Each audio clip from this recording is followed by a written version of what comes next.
the universe provides us with a smorgasbord of sound, and we would be foolish to imbibe of only one food, just my perspective. With that in mind, I'm really big into the hum as a phenomena. It can shift and change, but it is a sound that everybody can make. Welcome to the Consciousness of the Way. I am your humble servant and Sifu, Taoist Master San Qing, and I've been looking forward to this incredible guest. I want to welcome to the podcast today Jonathan Goldman, who's a pioneer in sound healing, a conscious creator, and a contributor to this incredible world that we live in today. I want to welcome you to the podcast, my dear friend. How are you? I'm blessed, son. So thank you so much for having me here to resonate in your field and in the field of all those who will be resonating with us from now until whenever. Yeah. It's so amazing what you do and what you've contributed to healing. I would love you to just share a little bit with the audience about your abbreviated version of your journey, how you got here today.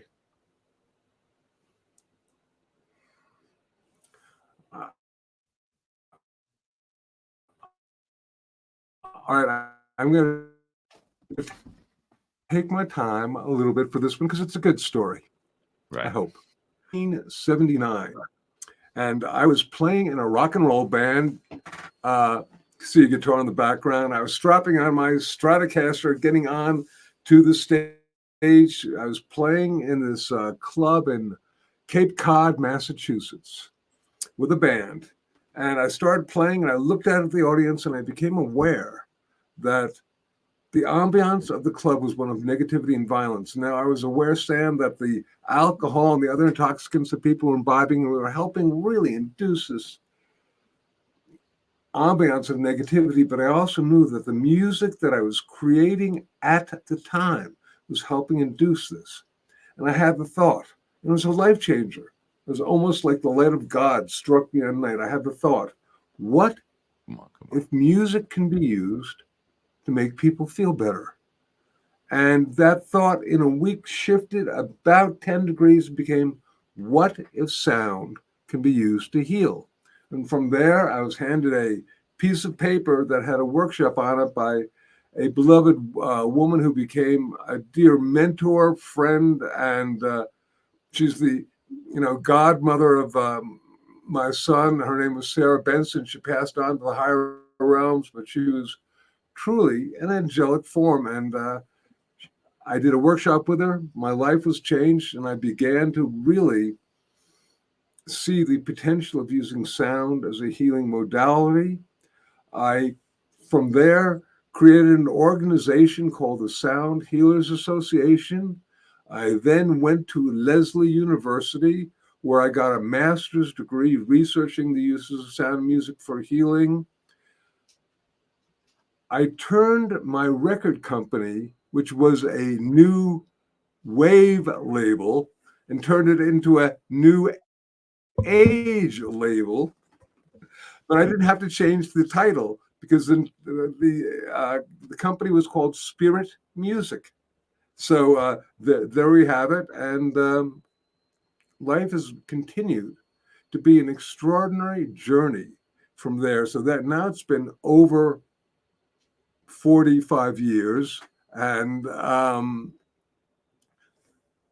the world continues to be an amazing unfoldment of consciousness, vibration, and potential evolution on our planet of humankind and other types of kinds. Wow.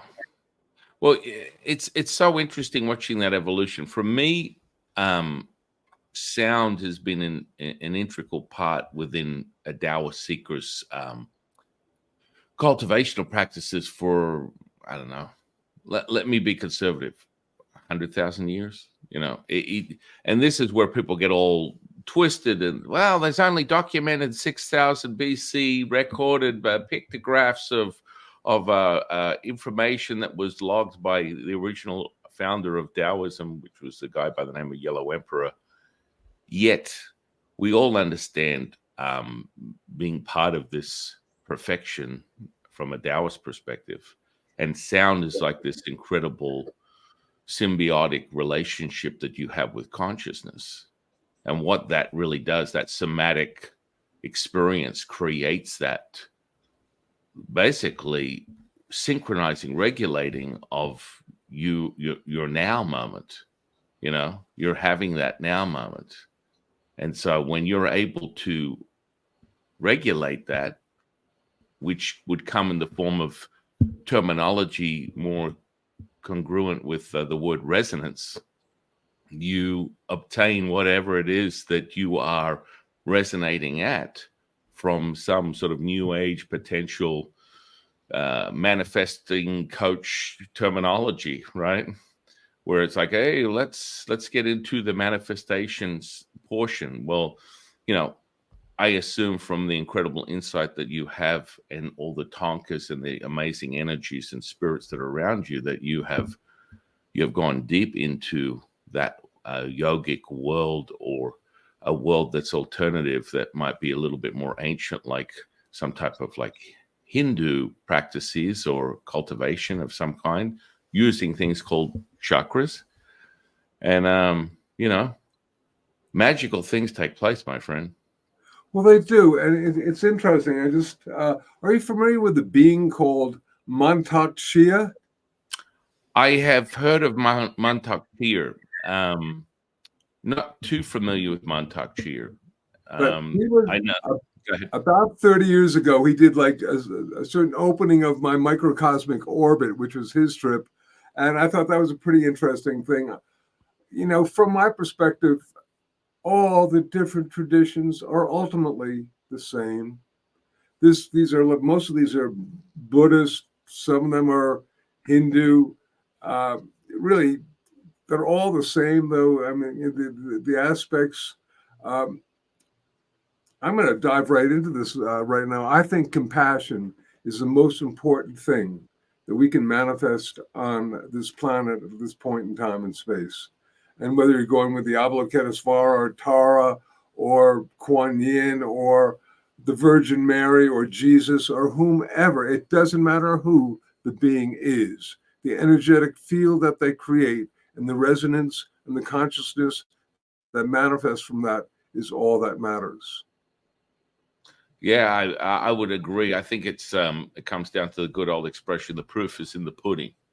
What's in the secret sauce? So, you know, it's like people can constantly talk about these energies, and it represents itself in in our opinion, a Taoist seeker's experience, the experiential moment, the now, the experience that you're having will determine whether you're having a fleeting moment of delusion or there's a change in this 3D reality. It comes beyond what we perceive as this mundane. That's why people get so excited about it. They're like, hang on, this is something greater than what I've ever experienced. Well, sometimes I get confused with whether it's a fleeting moment of delusion or an eternity of vibratory consciousness. Sometimes they almost seem one and the same to me because it's so immense. Yeah. The sound part. Now, would you say you use every instrument at your disposal, or you specifically focus on one or certain ones? Or well, yes, and thank you, because I was doing a bit of a clean out of our garage yesterday, and I found all these different instruments and whatnot. And this is not one that was in the garage. It's a neat little Tibetan bowl on a stick. I like this a whole lot, and I certainly use them. But I think that on a level, what I've been focused on, and tuning forks as an example, but really what I've been focused on most of all has been the voice. Mm. And really, in the last half a dozen years, myself and my wife, Andi, have been focusing on, believe it or not, the simple hum. Mm. Oh, Mm. yeah. I mean, you're. I'm picking up what you're putting down, my dear friend. I mean, we normally have within the Mandarin, which is the contemporary offering of what they call simplified, Chinese today. That would be there's tonality there that totally alters the delivery of whatever it is the speaker is saying, and then that bleeds over into the real traditional underpinnings of where this comes from, which is a relationship with the Jade Emperor and the universe and the whisper of the universe that transmutes through the seeker. And we normally use 9 tones, and then sometimes we'll go up to 81, and then in turn 81 different colors and 81 different shapes, which transmute into 81 different frequencies. And so it's amazing what this does. This and when this is the truth teller is playing or expanding as it should when the seeker is in line. I mean, all bets are off into the profound miracles I imagine you've witnessed over your journey, my friend. Yeah, I would like to suggest, I love you talking about all these tones within tones and the whole, spectrum. And as I like to say, the universe provides us with a smorgasbord of sound, and we would be foolish to imbibe of only one food, just my perspective. With that in mind, I'm really big into the hum as a phenomena. It can shift and change, but it is a sound that everybody can make. That was my big do. I've worked with Tibetan chanting, Mongolian chanting, also, all sorts of different types of things, bija mantras, X, Y, or Z from all these different traditions, and it's great. And I teach this stuff. But then I'd find that when I came back after a year of teaching, I'd say, okay, how many of you are, still continuing on with the practice, whether it's chakra resonance or divine name or whatnot, 100 people, you'd get 2 or 3 that were going like this and that. And I said, oh, what is going on here? And look at Andi in there, okay, there's something about, if you like, talk about the chakras, the fact that people have wounded throat chakras, and it's so hard for them to do any sort of sound practice. And then we get all these fabulous TV shows like American Idol or whatnot that make us really, hey, that person's pitchy, or, going for the best voice. We become so judgmental about our voice. And what's the one sound that seemingly we make all the time without having any judgment? Babies make it, adults make it, it doesn't matter. And that's the hum. My wife and I turned to each other, we went, and we decided to write this book called The Humming Effect. And it's been great, San, because it's been, how they used to say marijuana was a gateway drug? Humming is the gateway sound, because once people get into being able to work with the hum, then the entire world of sound opens to them. And at the same time, they may not go any further than working with the hum. I share people, and I'm sure you're aware of the Yoga Sutras by Patanjali's, an ancient book that's many thousands of years old. Sutra 1.27. And this is Goldman's version of what it says, but it says basically the original sound of creation was pranava, the humming of prana, the humming of energy. They had to give it a name, so they called it Om. So the Om came from the hum. Yeah, I would have to agree. It's like you have this profound realization for a Taoist seeker, the realization is to obtain access to the Wu Ji, which is the center point of all things. Everything has a center point, and that center point reveals the mother of all things, the Tao. And so we look at reality within this 3D as a bellows. And so you are all things and nothing at the same time. You are everything and nothing at the same time. You're contracting and expanding at the same time. Now, the seeker's epiphany is to obtain that stillness, which creates what we call Wu Wei, effortless action, effortless effort, the flow. And that flow is a constant. It's only the center point of everything. And so the delusion is this idea that there's this huge cascade of different things, which is what you're referring to. And you've come to this epiphany or realization of this hum as being the one thing. I think the perplexing part for someone who's transitioning from a human condition to a conscious now, which is the present moment, which is all things, is a progression. So, you're an OG in the game, and I've been doing this about 32 years, teaching people Taoist alchemy and practices. And there's a progression. Everyone has their aha moment. We call it chasing the dragon. They get a taste, they get a glimpse, and they want more. I gotta have it. I gotta have more. And I believe that there's a place for everything. But with that progression, you help people find their aha moment, the ooey gooey center point, the Wu Ji, and then all bets are off when, you see behind me, that's an 81-inch gong. I have about 100 gongs, probably 200 singing bowls, crystals, you name it. I blast that through a very obnoxious audio file, a Macintosh setup that's probably equivalent to someone's dream idea of the most amount of money you could accumulate in one lifetime. And that's a sound center within this temple.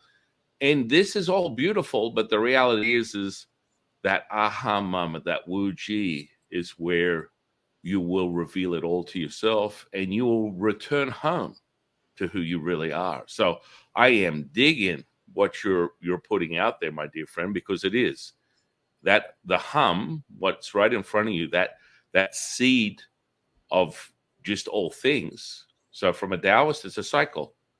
Everything has 9. The highest number is 9.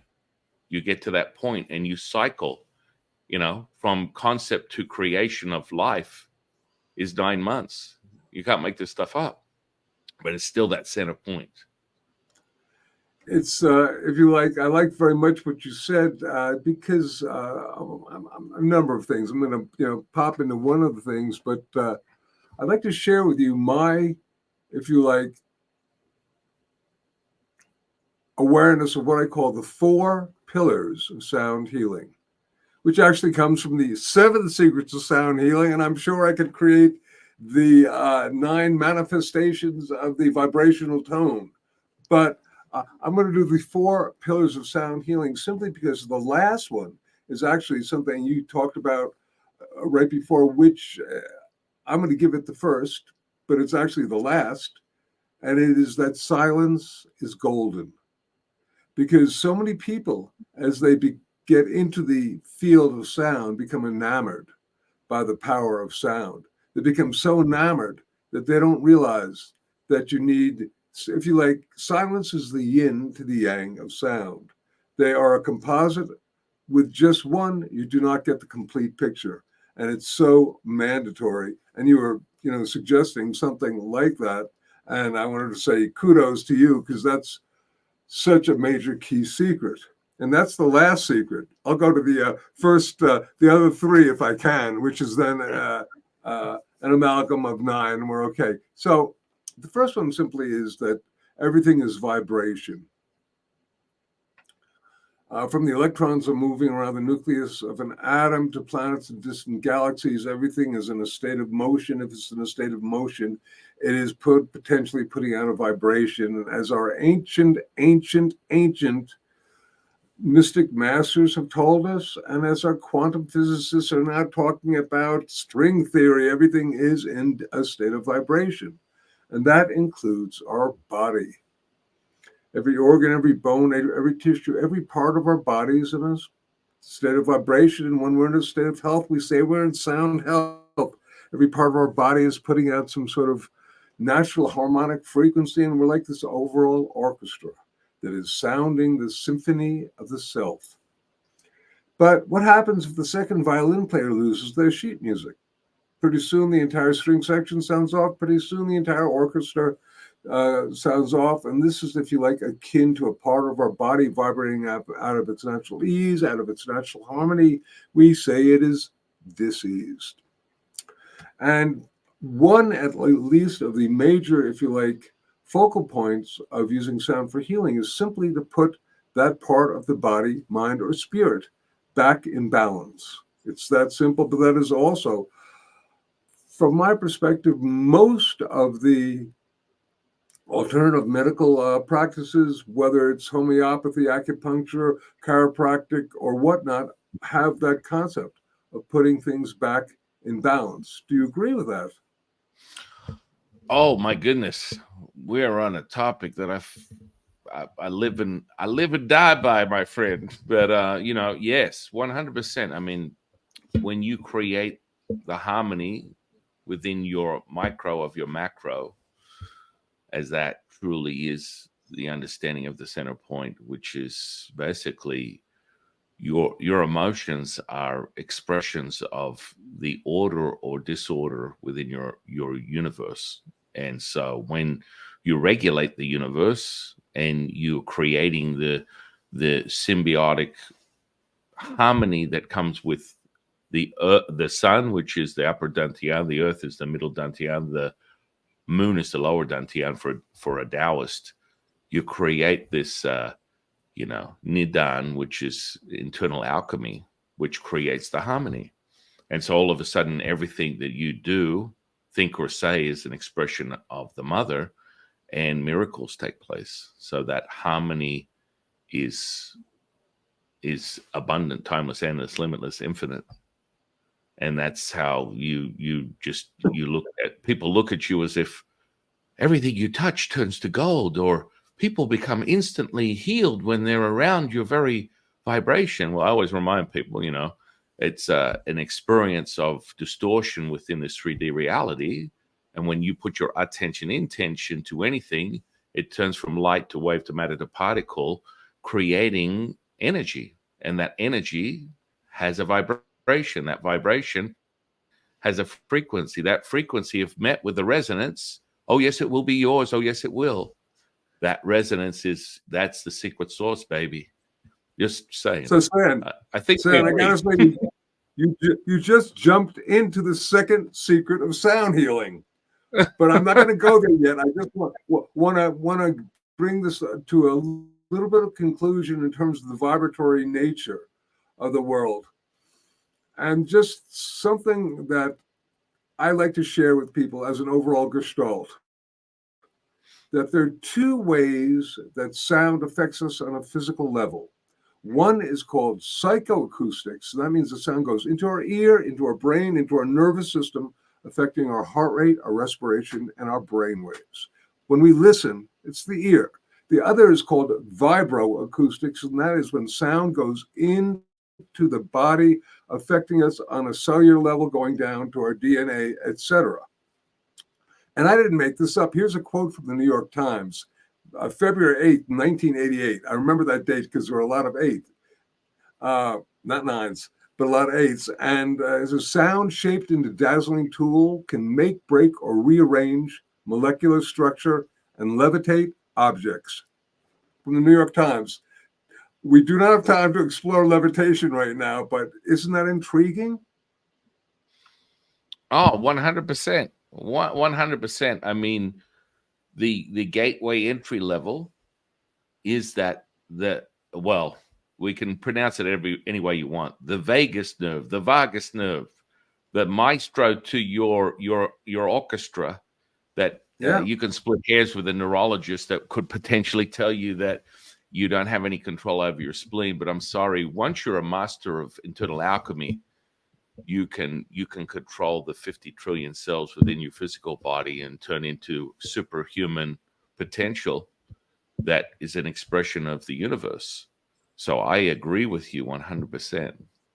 And the vagus is actually affected by, well, that's a whole nother subject, but the vagus is affected by our hearing and also by, there are two different ways of doing it. And then I'm going to jump back into the magic secret number 2, which you got, but it's affected by two different ways, by breath, by, I don't include meditation because that's not a physiological phenomena. That's a little something else, but it's breath and humming are the two things that we can do to physically affect the vagus. Okay, the second of the 4 pillars is that intent is powerful. And there's a whole story that I could go along with in terms of how I discovered this one. But basically, back in the early 80s when I was at Lesley University, and I've been collecting papers. I had about Yohai papers in terms of different systems of using sound and music for healing. And I had spiritual masters, doctors, scientists, all sending this stuff to me because at the time, not too many people were really interested. So they're like just giving freely of their time and energy. And saying, I come from a family of doctors, father, grandfather, brother, all medical doctors. I thought, all right, I'm going to get this all together. I had a pretty good left brain at the time. And I started basically sitting in front of a computer that was using a DOS operating system, old. Dark screen, amber letters, kind of gold letters, waiting for me to enter the information. And I'm looking at the stuff, and all of a sudden, I realize that like spiritual master A is using one sequence of tones or mantras for the chakras, and spiritual master B is using a very different set of tones and mantras for the chakras. Spiritual master X is using a particular set of frequencies for an organ. Spiritual master Y is doing a completely different set of frequencies for the same organ. I'm going, how can this be? I'm in a state of intellectual angst. I'm going, this just doesn't make sense. And I hear an inner voice, and it says, it is not only the frequency of the sound that creates the effect. It is also the intention of the person making and receiving the sound. And it was like this light bulb went off, and I wrote down on this thing, frequency plus intent equals healing. And that was back 40 years ago, and I think it's more valid now than it ever was. At the time, however, I was really, rubbing shoulders with scientists and doctors and be talking to them about, hey, have you ever thought about the importance of intentionality or whatnot? They'd look at me like I was a man from another planet, which they might have been right about, but they weren't supposed to know. And nowadays, of course, you have people, everything like the work of Masaru Emoto, who did the wonderful work with water, taking water and freezing it and exposing it to different intentionalities, different music, and it either, if they were positive, beneficial intentionalities or music or whatnot, it looks like a snowflake. If it was negative, it looks like mud. So that was great work. And then Dr. Bruce Lipton, his work, The Biology of Belief, is so very, very important. Another fellow by the name of Joe Dispenza. Then you have a woman named Lynn McTaggart who's been working with the intention experiment. So Wayne Dyer does a whole PBS special on intention. So hallelujah, now I can talk about it, intention, and people don't go, what? So intention is great because I really believe that we can take almost any sound, couple it with our intention, and create what we want. Amen to that, brother. Amen to that, because intention is basically the Wu Ji, the stillness. This is where you are able to create that. So you refer to the breath within Taoism. The breath is the vehicle where you move energy with your breath. You move energy with your mind with Nigong and Qigong. Qigong is moving energy with your breath. Nigong is moving energy with your mind. And so when you're looking at those experiments, the Japanese researcher, scientist, whoever his name was, I can't remember. I can remember it vaguely. It's basically contraction and expansion. And finding that center point is when you reveal everything. And it's always subject to your perception, which has a catalyst, which is your intention, right? So your intention is only valid on your perception, your belief system, your knowing of what the truth is. And your truth is the only truth you need to be concerned with. And so here we have this incredible secret source. The meaning to all things is your truth. And the absolute truth for anyone's absolute truth is problematic in of itself. And if someone gives you their true understanding of the nature of reality, I would ask them to pause potentially and run in the other direction, as because it changes as you are the seeker. And this from a dear friend of mine, Tom Campbell, he calls it the largest consciousness system, being a ex NASA physicist, twisting his left brain into his right brain, where he really lives intuitively throughout his whole simulation, is what he calls it. There is this experience where you're experiencing it. So the limitation, when you truly believe you are not of this body, what can harm you? Nothing. And this is part of that seeker. And you're talking about fluidity as well. Woo-woo, baby. Yeah, I mean, that's so very, very important. And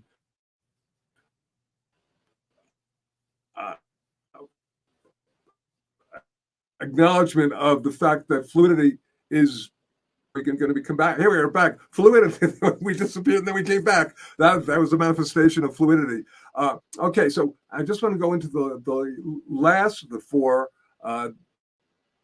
if you like, pillars. We talked about everything is vibration, intent is powerful. The last one, of course, actually was silence is golden. But the one right before that, and I think, I'd like your feedback on this, because this is just my awareness, is that we are all unique vibratory beings.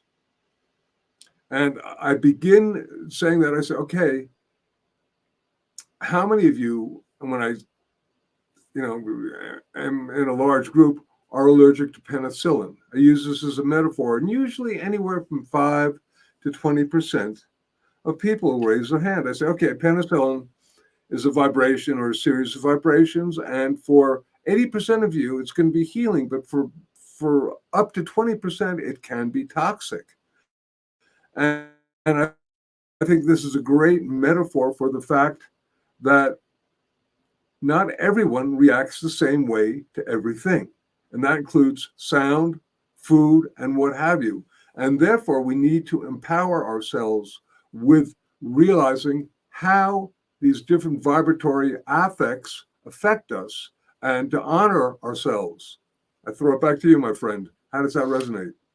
Yeah, no, I agree. I mean, the secret source of the human experience, before realized as the now, when you're all and nothing at the same time, starts with three ingredients. We start with this: a thought, feeling, and emotion. Those three ingredients are the very pillars to your simulation, your experience. When you're able to culminate those and turn them into an experience that is the vehicle of your next level of resonance, you use things. Now, I personally created it, and I'm going to give you access to that. I want your professional opinion, because I created an app and I imprinted it using all the ancient tools: visual, audible experience, creating a kinesthetic charge, a visceral experience, which is the validation of the now. So I always remind people, if you're thinking, you're not knowing. If you're knowing, you're feeling. The feeling is the self-evidence realization of that expansion. That's all it comes down to. I mean, is your glass half empty or full? If you're viewing it that way, you will feel all expansive in this moment. If you are not resonating as it is an individual seeker's experience, you will contract. Now, to attune yourself so that what you're experiencing within this contraction and expansion, finding that center point, that's where you start to have to tune this stuff so that it's for your experience and you're getting a valid response that can move you to an expansion continually, realizing this very thing. So emotions are the first distraction, as my dear friend, the Buddhist monk would say, the dukkha, the distortion of what you perceive as reality. Once you move past that and you become the master keeper creator of your reality by being able to move your emotions around like icons on a computer screen, all of a sudden all bets are off. And people are like, well, that sounds impossible. You can't do that. I'm like, oh, your emotions don't control you. You control your emotions. And then people are like, what? Well, what do you mean? No, I'm a victim to my circumstance. I'm a victim to my experience. I'm a victim to the trauma. And of course, this is all set up within the humanistic perception of reality, which is all part of you being an ambassador to planet Earth. Yet, if you want the now, which that means you're no place, person, or thing, to obtain that center point Wu-Ji, which is what Jonathan and I are talking about, you must be nothing. And you are all things and nothing at the same time. That means that you have moved past this simple sort of like mortality version where you are attached to the body. What you perceive that looks back at you in the mirror is this human flesh and blood, that your identity is that you are something. You are this body. When in actuality, the consciousness is you are all things. You are everything.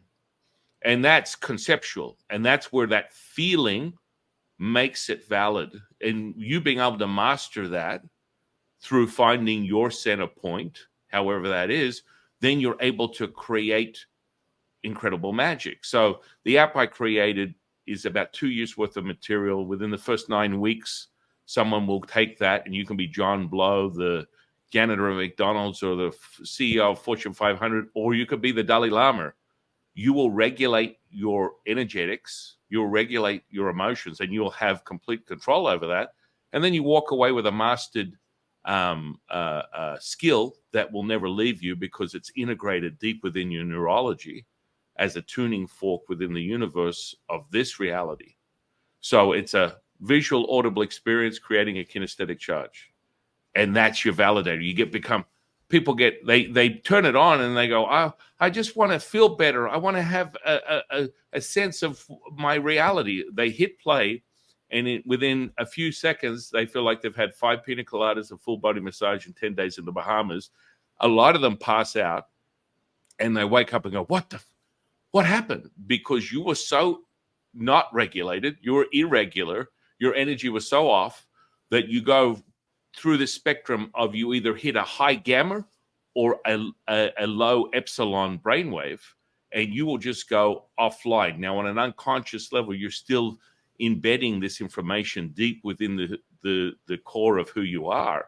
But then you start to master this skill, and that feeling becomes more expansive. And then all of a sudden you're like eyes open, having all these visual experiences. You only have to, honestly, I always remind me, if you watch it once, you can close your eyes and you'll see it in your third eye, the whole visual experience. But it's all embedded. It's all ancient visual and audible tools. And that's that part where the silence is really the sound. That's the misdirection, because audible and inaudible is the same. So I don't know what your thoughts on that. You just covered the universe in 9 easy steps. I don't know where to begin. I think this brings us right back to what you were saying earlier, which is you felt as though through your journey, and you've experienced so many different mastered skills over so many different belief systems and ancient practices, that it's a universal thing. And I would have to agree with you. We start getting the same information. The deeper the seeker goes in this conscious creation, you'll realize the information is coming in everywhere. San, when I was 18 years old, I was at Woodstock. And Woodstock was, from my perspective, one of the truly great and important planetary vibrational shifts that occurred for the positive. And it began with a fellow by the name of Swami Satchidananda, leading at least 500,000 people in prayer, mantra chanting together. And I am to this day convinced that that is what the glue that held Woodstock together, as opposed to it crashing and burning like a lot of the other, shall we say, gatherings did. And I had the pleasure of being invited to teach at his place a few times with my wife. And they have this wonderful place called the Lotus Temple, Light of Truth Universal. And it looks kind of like the Taj Mahal, but basically, I think he simply said something like, many paths, one truth. I mean, you can't make this stuff up. For a Taoist, all rivers return to the ocean. I mean, or moreover, from one of my teachers, because I teach people channeling, so part of the highest level of ascension for a Taoist seeker is self-realized. You access the true source of information. Now, some people might call it Akashic Records, Halls of Lamente, however you perceive it, however you pronounce it. Within a Taoist seeker's information is now. And so when you're accessing it, you realize that, let the man who's never left the village, let him know he's seen the world. It's all here. Well, George Harrison said something beautiful, like, without going out my window, I can be anywhere. The farther you travel, the inner light, the song. And I love the Beatles. Lot of majesty came from those four critters.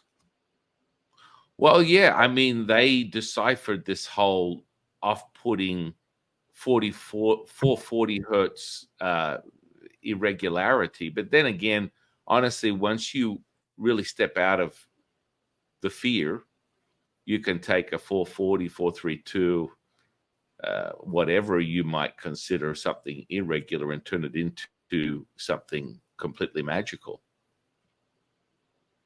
Totally. I think there's a lot of belief in magical frequencies. Mm. And in fact, I am actually responsible for bringing a number of them down that have been used. I think that people have, from my perspective, unfortunately, not really understood a lot of them, because there are these, if you like, sequences that go by different names that really, if they're used in the full sequence, they're like this incredible chemical chain that has this effect. But if you just pull out the specific frequencies and tell stories about them, well, once again, because of the placebo effect, if you believe that this, whatever it is going to do X, Y, or Z, it's probably going to have a whole lot of effect. But I like to believe that there are certain vibrational essences that by their very nature are very special. And usually it's not single tones, but at least two tones together, working together, creating an interval, which then begins to create the geometry. It's possible with one thing because of the harmonics to do it, but really, if you have two separate vibrating fields that interconnect together, then you create, it's easier to create the field. Does this make any sense? Right back to the bellows, my dear friend. You're contracting and expanding at the same time. You're all things and nothing at the same time. And it's that center point, the center point, that you find that. Within Taoism, we call it between the breath in and the breath out. Yin and yang is the center point. And so, yeah, I mean, it always returns back to the same simplicity. Even though you've shaped it in a different way of perception, it returns back to the very essence. So, yeah, it makes 100%. I want to just for a moment, because I would like to talk with you a little bit more about humming, just for your audience, so I can, if you like, throw this out as a sound that everybody can make. It's just, whether it was the original sound of creation or not, a hum, has all sorts of great phenomenological aspects. And I just want to share with you some of the physiological phenomena, because this is all, my wife Andi and I wrote a book called The Humming Effect. It's an award-winning book, sort of a bestseller about the hum. First book ever written about the hum, professionally written. And first chapter is nothing more or less than peer-reviewed information on what the hum does. Because, hey, if you're going to write a book on the hum, man, and have people take it seriously, you got to like knock them out in the first chapter by saying, this is all scientific, real stuff. So listen here. So, San, if I can for just a minute, just a few of the different things that the hum does. It increases oxygen in the cell. It lowers your blood pressure and heart rate. Now that's huge. It lowers blood pressure and heart rate to like literally pharmaceutical levels. If you hum, and I'm going to share with you conscious humming in a couple of minutes. It's something everybody can use, and you could perhaps incorporate it if you don't already incorporate it, and at least you can experience it and say, hey, this is worthwhile. So conscious humming, so lowering blood pressure and heart rate, because boy, so many people are so stressed out. And this stuff, doing conscious humming for just a couple of minutes will lower your blood pressure 10, 20 points. Pretty amazing. Get the increased level of melatonin. You get reduced levels of cortisol, which is a stress-related hormone. You get the release of endorphins, which are those fabulous self-created opiates that are natural pain relievers. You get increased levels of nitric oxide. Nitric oxide was at one point the molecule of the year. Yeah, the vasodilator of vasodilators. But, You got it. That's what I use it for. When you and also gorge it. Right. And also, though, it is an antiviral agent. So if you hum, you'll get 15 times the amount of nitric oxide that you normally do through nitric oxide breathing, 15 times more, which takes care of a lot of the nasty critters that can lodge in the nose before they go into other parts of the body. So it's an antiviral and antibacterial agent. So it's very, very therapeutic. You get the release of oxytocin, the trust hormone. And finally, we're talking about the vagus nerve and all this other stuff. You get increased heart rate variability, which is so important to indicate how your autonomic nervous system is working.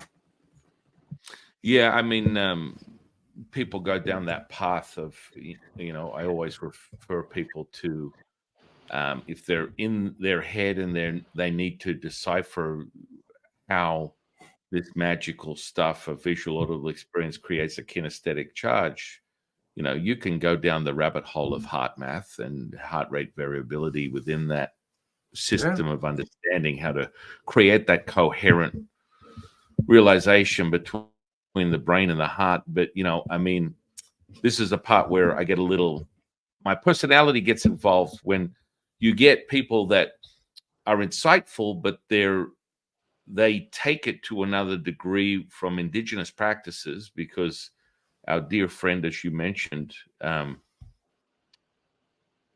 Joe Dispenza, is incredibly insightful and mastered at explaining the inner workings of the neuroplasticity of the human.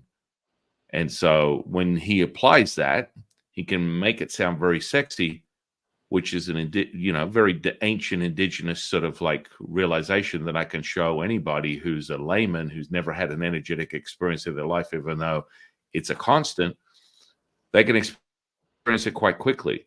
So, creating this coherence, as you would put it, is that synchronizing effect that we speak of. And I would have to agree. It's so interesting. I wrap this out like this because you know what? Science is the new God. If you can wrap out the science, people believe you.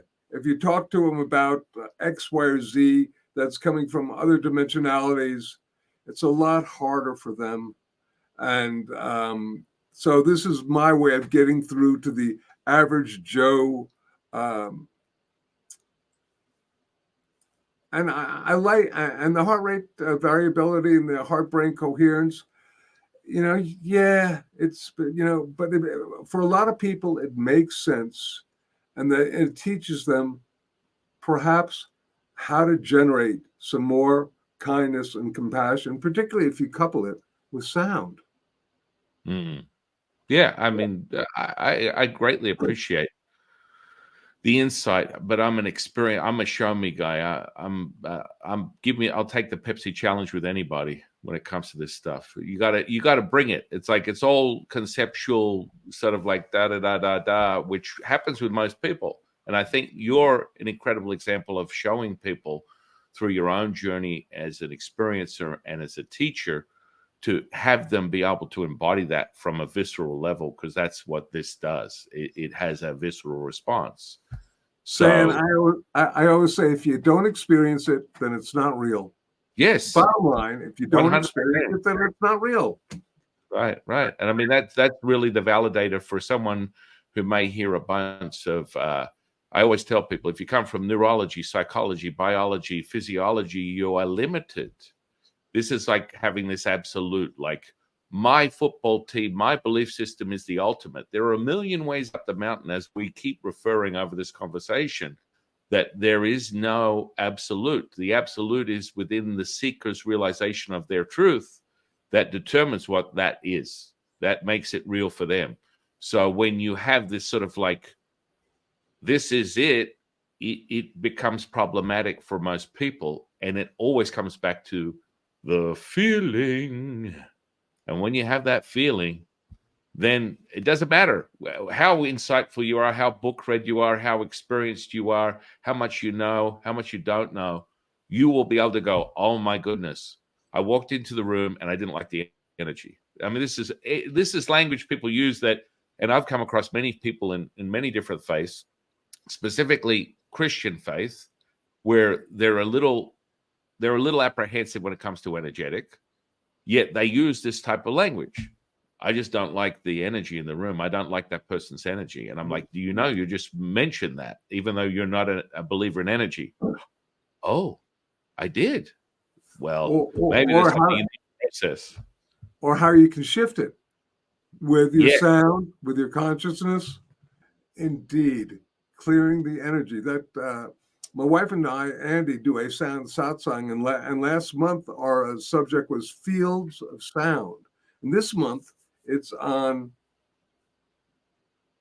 time, space, and sound, which is just a whole another communication. Well, you and I have so much to share. I can see this now, and we have a pretty nice resonance together, which I am really, really grateful for. I'm going to run a little bit late. I'm supposed to be somewhere else, but ain't much I can do about that.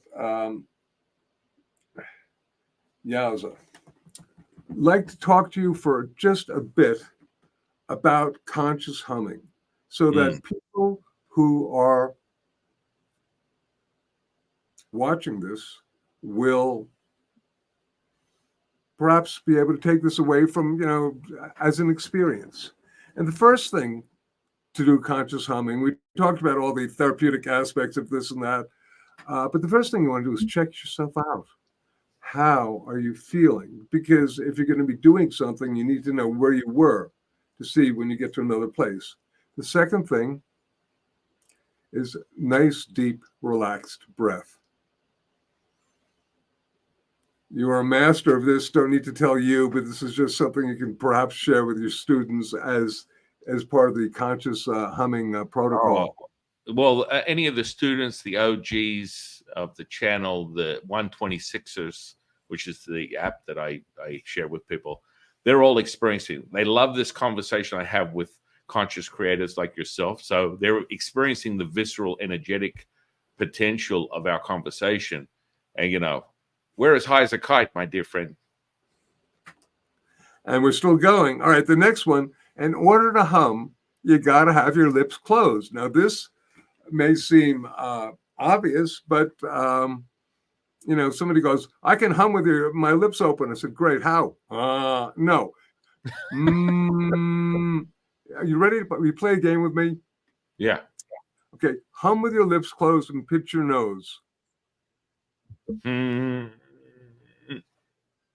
You can't hum if your nose is pinched. A lot of people don't know that. Did you know that? It was never brought to my attention, but what an interesting insight. Right. And I say, okay, if you didn't know that about humming, perhaps there's some other stuff that I can illuminate you with. Yeah. And here's the thing, because the sound is all being contained in the nasal cavity and in the cranium, then it is the most powerful vibroacoustic sound we can make. Meaning that it really resonates deeply and powerfully. As soon as I open my mouth, the sound starts coming out, and therefore the energetics of it. Then the next thing, you want to hum on one note. You don't want to hum the 1812 Overture or the Flight of the Bumblebee. That's all great, but what you want to do is just be in one vibratory field and hold it there. And you want to hum at a comfortable pitch. Usually it's somewhere within your conversational voice. A lot of people are looking for their hums, and then there are a lot of teachers say, I'll find your frequency. Usually your signature frequency is somewhere within the framework of the conversational voice. Now I can hum, or I can hum, but that kind of stresses me out a little bit. If you hum in your conversational voice, you'll be humming at a comfortable pitch, and it won't hurt, and everybody can do it. Finally, you want to hum for about 4 or 5 times. That really does a lot of things. It allows all those strange neurochemicals to begin to have some sort of activity and do it. You can hum for, I like to have a 5-minute practice, but just to have the initial experience of conscious humming, hum 4 to 5 times, and then, drum roll, be in silence for an equal amount of time. Should we try that? Yeah, absolutely. No, I mean, for me, I always stop with the seat of the resonance from the center point. But Okay. hey, look, we can start at the top here. That's all No, good. I'm just going to say, okay, so with somebody who they're feeling a little stressed out, they want to basically check themselves out, do some nice deep relaxed breathing, keep your lips closed, you hum on one note, hum at a comfortable pitch, and you do it 3 to 5 times, then be in silence. Because I'm not going to teach somebody to go, which might work for me, but I'm a very unusual person. But most people can find the hum pretty well. So my friend Sam, let's just do this. We'll first take a nice breath in, breathe out. And for everybody who's listening and watching, take a nice deep breath in, a nice belly breath, a diaphragmatic breath.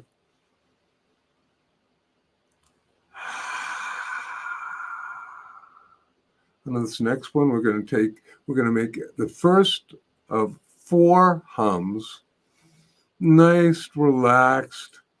Longer isn't better, louder isn't better. Just check yourself out and see where you feel it's vibrating. Remember to keep your lips closed.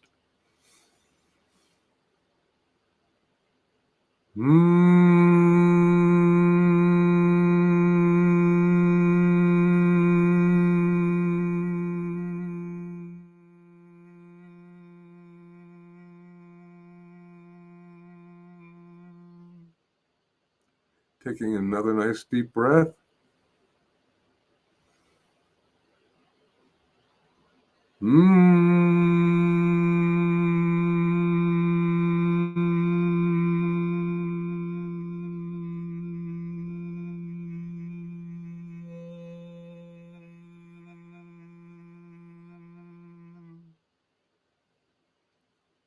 Another nice deep breath.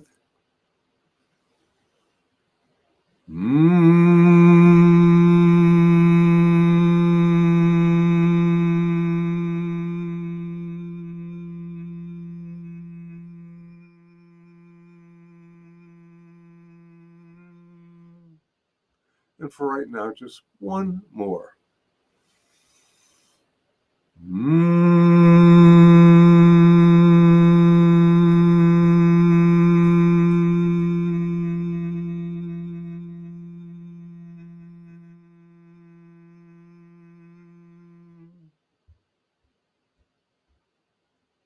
And then just being in silence.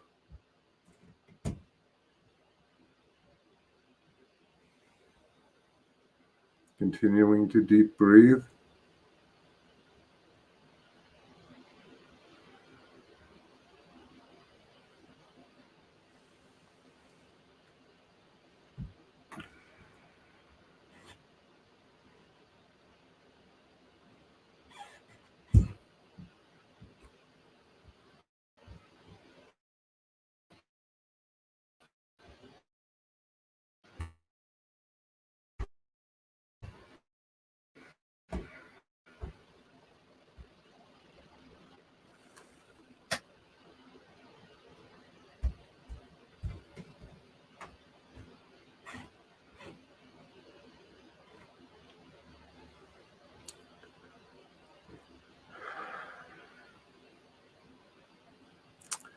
Well, for myself, that was a wondrous little blissful journey. Were you able to partake in this, my friend?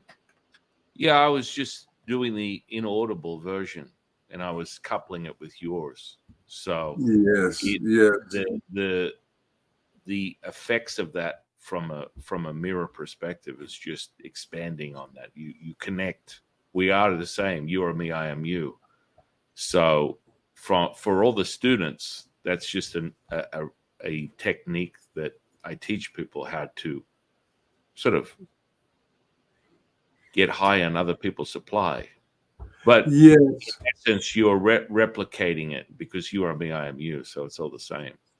Right. And you are a very advanced being who is really adept at doing, you'd be practicing in the Hindu tradition called Shabd Yoga, which is the inaudible sound current yoga. This one I'm just teaching for the everyday person who to make a sound and try these things. And usually a lot of people, they experience some very, very profound and powerful, blissful, they've never done it before like that, and it changes them. Oh yeah, I'm as high as the. What do the new people say? They use abbreviations of expletives. I'm as high as AF right now. There is no question about it. And that's just an incredible embodiment of now. And it has this, my middle dantian is engorged with, oxytocin and nitric oxide. And so just from that center transmission, you have this blood gorging effect, which makes the heart so like alive, which then transmits this incredible resonance. And, we want to talk about joy, bliss, or, ideas of euphoria. You create it yourself. I mean, that's the chemical fun factory. We call it the three treasures, the pineal, pituitary, and thalamus, is how you access this. And Jonathan has just given us a golden ticket to that very moment. Woo. Well, I'm pretty high, and I can, we are not separated by time and space. This was a wondrous experience. My dear friend, I got so much more that I would love for us to share together because you are a kindred spirit. Got nothing more to say except aloha, my brother. Oh, thank you. Thank you. I'm going to put all your social under this podcast, and we'll have to have you on the channel again. In closing, I'm going to ask you one question. What's your definition of consciousness? All that is. Oh, beautiful. Beautiful.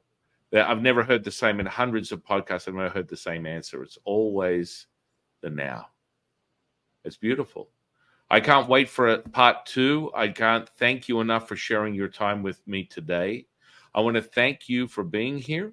I want to thank the universe for bringing you into my life. I want to thank the audience for sharing their time with us today. And I am your humble servant and Sifu, Taoist Master San Qing. And I'll see you in the next one, guys.